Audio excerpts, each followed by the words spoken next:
Yes, good morning students. So today we will learn the joint roof truss experiment. Joint roof truss experiment.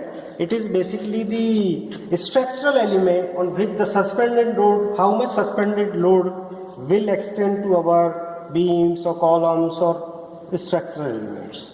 So this is very simple experiment. There are three force components.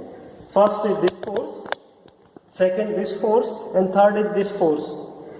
This is the having the spring. All these three forces having spring. So this is the compression spring is provided. That is not visible outside, but inside it is spring. In this pillar, this beam is also on this edge. Also the spring, compressive string is there, and this side there is expansion or tension spring is provided. When the load is applied to roof or any structural element, these beams or these columns, so that will be, so you can see if you put the large load, the spring will extend. If you can see, when you press the, just wait.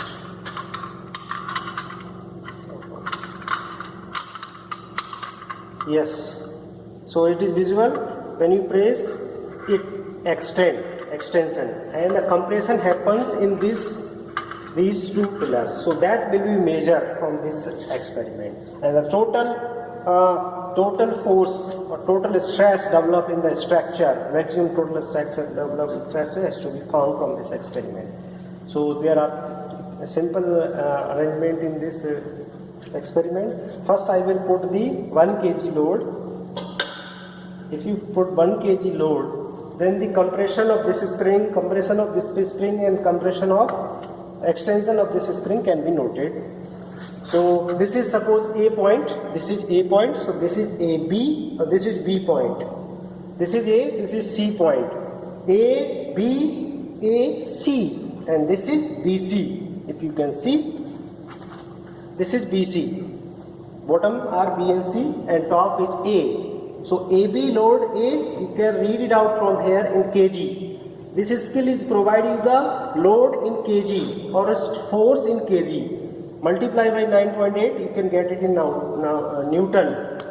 So if you can observe, 1 kg. 1 kg. So it is 1 kg or it is also 1 kg. 1 kg. 1 kg, and extension of this spring is 1.5. 0.5 kg. This might have some error, yes. So this will be the 0.5 kg. Load 1 kg. So that load is 1 kg. So this much compression happens, this much compression happens, this much extension happens. Now I put the large load, that is 2 kg weight. As you can see, I put the extra 1 kg load.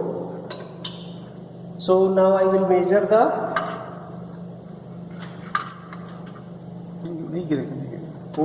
again load. Here you can see 1.4, 1.5,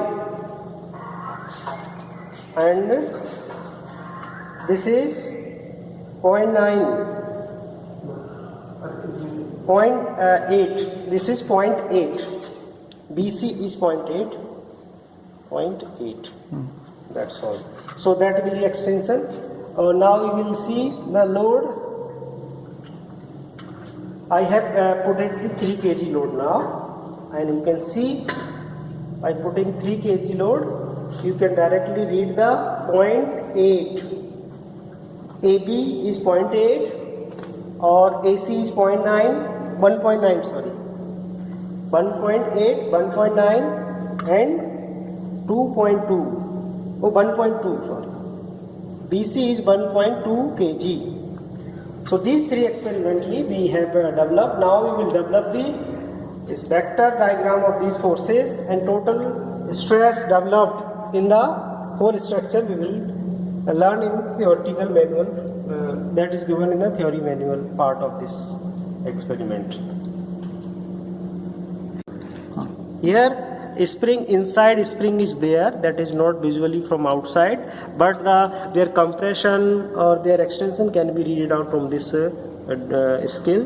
This is a scale of in kg. Similar scale is also in AB component. So spring is given in the box.